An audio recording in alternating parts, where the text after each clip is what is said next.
Hello everyone, welcome to your channel GK facts में। दोस्तों आज की डेट है 5 नवंबर और जानेंगे 5 नवंबर से करंट अफेयर का इम्पोर्टेंट टॉपिक। दोस्तों आज का हमारा टॉपिक है याहू ने चीन से बाहर निकलने का निर्णय लिया है। जानेंगे आज के इस वीडियो में कि याहू के द्वारा चीन से बाहर निकलने का निर्णय क्यों लिया गया। दोस्तों ये जो टॉपिक है आप सभी के एग्जाम पॉइंट से वेरी इंपॉर्टेंट है, खासकर उन स्टूडेंट्स के लिए जो कि यूपीएससी एंड पीसीएस की तैयारी कर रहे हैं। दोस्तों ये वीडियो आप सभी के एग्जाम पॉइंट से इंपॉर्टेंट है और साथ ही जो इंटरव्यू में भी हेल्प करेगा। और इस वीडियो का पीडीएफ का लिंक वो मैंने आपको डिस्क्रिप्शन बॉक्स में दे दिया है, वहाँ से आप लोग डाउनलोड कर सकते हैं। और जो न्यू स्टूडेंट्स हो जीके फैक्ट्स की फैमिली को सब्सक्राइब एंड शेयर करना ना भूलें। साथ ही दोस्तों अगर आपको कोई पॉइंट समझ में नहीं आता तो कमेंट बॉक्स में कमेंट करके जरूर बताएं ताकि आपके कमेंट को देखा जा सके। क्लियर है? चलिए अब क्लास को स्टार्ट करते हैं हमारे फर्स्ट पॉइंट से। आज के हमारा करंट अफेयर का फर्स्ट पॉइंट है जो कि हमारा टॉपिक है कि याहू ने चीन से बाहर निकलने का निर्णय क्यों लिया है। देखते हैं, चलिए फटाफट से स्टार्ट कर लेते हैं। चुनौतीपूर्ण व्यापार और कानूनी माहौल के कारण याहू ने 2 नवंबर 2021 को चीन से बाहर निकलने का निर्णय लिया है। क्या किया है? Due to the challenging business and legal environment Yahoo had decided to exit China on November 2021। What did Yahoo? Yahoo जो है 2 नवंबर 2021 को चीन में चुनौतीपूर्ण व्यापार और कानूनी माहौल के कारण जो है बाहर निकलने का निर्णय लिया है। क्लियर है? Yahoo has decide to exit China on November 2021। ठीक है, 2 नवंबर को याहू ने बाहर निकलने का निर्णय लिया। क्लियर है दोस्तों, ये इंपॉर्टेंट है, याद रखना। अब कुछ बेसिक पॉइंट्स की बात करते हैं जो कि याहू के बारे में इंपॉर्टेंट है, क्योंकि अगर टॉपिक आया तो दोस्तों उसके बेसिक पॉइंट्स को छेड़ना जरूरी है। ठीक है, चलिए सबसे पहले हम याहू की बात कर रहे हैं। तो याहू की जो स्थापना मतलब कि फाउंडेड याहू कहाँ हुआ था, कब हुआ था, मैं एफ से डिनोट करता हूँ। याहू की जो फाउंडेड हुआ है ये जनवरी 1994। कब हुआ था? जनवरी 1994। अब इसके फाउंडर कौन है दोस्तों? FR से इसको डिनोट कर दूं। फाउंडर है इसके जेरी यांग। कौन है इसके फाउंडर हैं? जेरी यांग। कौन है? जेरी यांग। और जो है डेविड फिलो। क्लियर है? और इसके CEO कौन है? इसके CEO कौन है? जिम लैनजोन। कौन है? जिम लैनजोन। ठीक है दोस्तों। और इसका हेडक्वार्टर कहाँ पर है? इसका हेडक्वार्टर है Sunnyvale California, United state. Clear है? अब देखिए मैंने आपको कौन कौन से पॉइंट्स बताए हैं अभी। याहू की स्थापना कब हुई थी? कब हुई थी? जनवरी 1994 में हुई थी। और जो है ठीक है, इसके फाउंडर कौन है? जेरी यांग इसके फाउंडर हैं। और जो है डेविड फिलो। ठीक है, जेरी यांग और जो डेविड फिलो इसके फाउंडर है। और इसके CEO कौन है? जिम लैनजोन इसके CEO हैं। और हेडक्वार्टर कहाँ पर है इसका? है सनीवेल कैलिफोर्निया, यूनाइटेड स्टेट में। आई होप आप सभी को इतने पॉइंट्स को समझ में आया होगा दोस्तों। ये इंपॉर्टेंट है अभी तक जो मैंने आपको बताया है। ठीक है दोस्तों, चलिए नेक्स्ट बात करें। मुख्य बिंदु क्या दिया हुआ है? मुख्य बिंदु दिया हुआ है कि Yahoo has cease its service in China with effect from November 1, 2021। Yahoo ने क्या करा? 1 नवंबर 2021 चीन से मैं अपनी सेवाएं बंद कर दी। पहले तो याहू ने क्या करा? 1 नवंबर 2021 को अपनी चीन से जो सेवाएं बंद कर दी। वहीं मैंने पीछे आपको बताया कि 2 नवंबर को जो उन्हें बाहर निकलने का निर्णय ले लिया चीन से। ठीक है, याहू ने ये निर्णय यूजर्स के अधिकारों और एक मुक्त और खुले इंटरनेट के लिए अपनी प्रतिबद्धता के अनुरूप लिया है। क्यों लिया है? जितने भी चीन में यूजर्स हैं उनके जो राइट्स हैं, ठीक है, उनके राइट्स और मुक्त और खुले इंटरनेट, फ्री और ओपन इंटरनेट के लिए अपनी प्रतिबद्धता के अनुरूप लिया है याहू ने। ठीक है दोस्तों, इंपॉर्टेंट है। देखिए जो भी मैं आपको बता रहा हूँ आप सभी के एग्जाम पॉइंट ऑफ से वेरी इंपॉर्टेंट है। अब साथ ही भी चैनल को फटाफट से शेयर कर दीजिए ताकि और भी स्टूडेंट जो है जीके फैक्ट्स की फैमिली के एडवांटेज उठा सके, क्योंकि एग्जाम के पॉइंट ऑफ व्यू से बहुत ही इंपॉर्टेंट वीडियो आपको टॉपिक बताए जाते हैं वीडियो के माध्यम से। अब चीन में सेंसरशिप क्या है? इंटरनेट सेंसरशिप पर चीनी अधिकारियों की पैनी पकड़ है। सेंसरशिप पर। किस पर? इंटरनेट सेंसरशिप पर चीनी अधिकारियों की पैनी पकड़ है।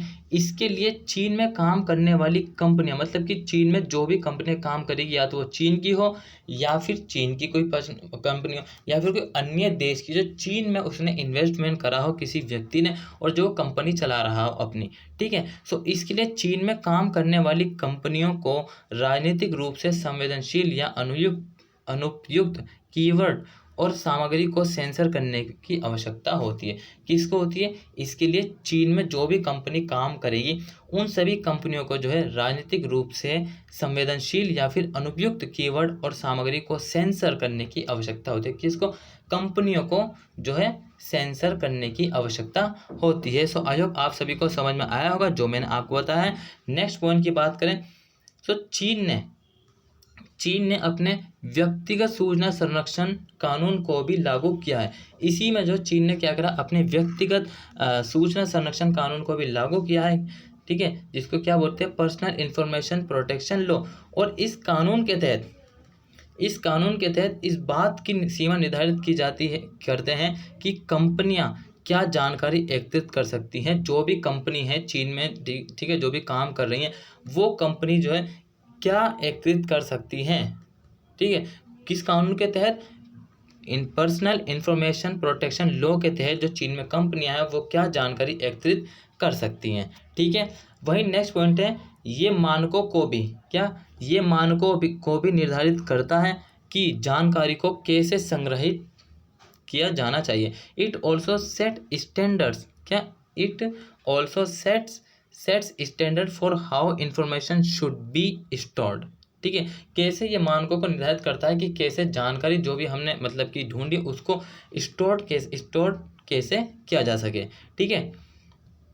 और चीनी कानूनों के तहत जितने भी चीनी कानून है, पहले तो हमने पढ़ लिया क्या कानून पढ़ा, हमने पढ़ा पर्सनल इंफॉर्मेशन प्रोटेक्शन लॉ। उसके तहत अगर कोई भी चीनी अधिकारी ऐसा अनुरोध करते हैं तो देश में काम करने वाली कंपनियों को डेटा सौंपने की आवश्यकता होती है। सो जितनी भी कंपनियां चीन में काम कर रही हैं, अगर चीनी कोई अधिकारी अनुरोध करता है तो उन सभी को कंपनियों को जो है डेटा सौंपने की आवश्यकता होती है। सो आई होप कि आप सभी को समझ में आ रहा होगा दोस्तों। अगर नहीं आ रहा तो कमेंट बॉक्स में कमेंट करके जरूर बताएं, आपके आंसर दिया जाएगा क्वेश्चन का, ठीक है। वहीं इसका नेक्स्ट पॉइंट है कि चीन में सबसे पहले हेडिंग पढ़ लेते हैं, हेडलाइन क्या है। तो चीन में अंतर्राष्ट्रीय सोशल मीडिया साइट कैसे काम करती हैं। जितनी भी इंटरनेशनल सोशल मीडिया साइट हैं, ठीक है, वो चीन में कैसे काम करती हैं।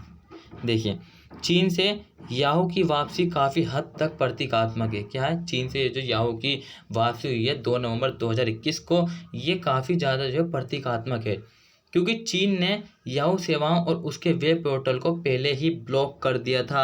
तो याहू के जितने भी वेब पोर्टल हैं, देखिए अब याहू के वेब पोर्टल हैं, तो वेब पोर्टल की मैं बात कर लेता हूँ कौन कौन से हैं। देखिए जितने की इम्पोर्टेंट है, माई याहू है, ठीक है, याहू मेल है, याहू न्यूज़ है, याहू फाइनेंस है और याहू स्पोर्ट्स है, ठीक है दोस्तों।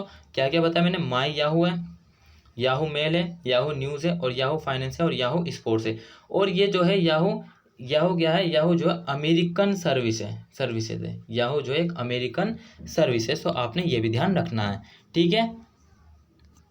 चलिए नेक्स्ट देखें। सो चीन ने 2010 के दौरान अपनी मुख्य भूमि पर याहू की संगीत और ईमेल सेवाओं को भी बंद कर दिया। सो अब चल रहा है 2021। इसका मतलब है लगभग 2010 में जो चीन ने जो है मतलब कि 2010 में याहू की जितनी भी याहू की संगीत और ईमेल सेवाएं उन सभी को चीन ने बंद कर दिया था।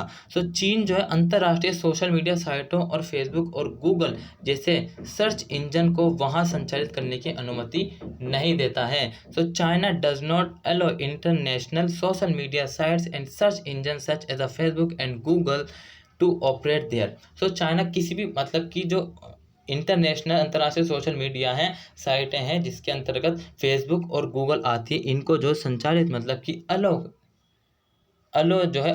नहीं करता है चाइना, ठीक है। अब भाई वो तो चाइना अलो नहीं करता, सो लोगों के पास कुछ सॉल्यूशन जरूर होता है। अगर सरकार किसी कोई कानून बनाती है कि अब ये जनता जो हमारी ये चीज़ यूज़ नहीं करे, लेकिन जनता फिर भी किसी न किसी चीज़ का हल निकाल लेती है। सो जनता के द्वारा हल निकाला गया है, हम उसी की अब बात करेंगे। सो क्या करा है जनता ने, देखिए जनता ने करा है कि चीन में यूजर्स वर्चुअल प्राइवेट नेटवर्क का उपयोग करके इन सेवाओं का उपयोग करते हैं।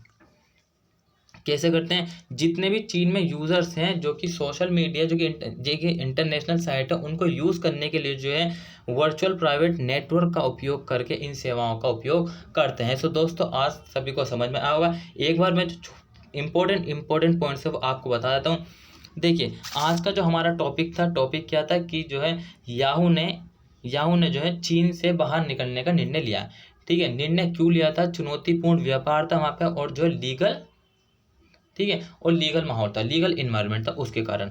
और साथ ही जो इसके कुछ वेब पोर्टल थे याहू के, कौन कौन से थे, माई याहू है, याहू मेल है, याहू न्यूज़ है, याहू फाइनेंस है और याहू स्पोर्ट्स है।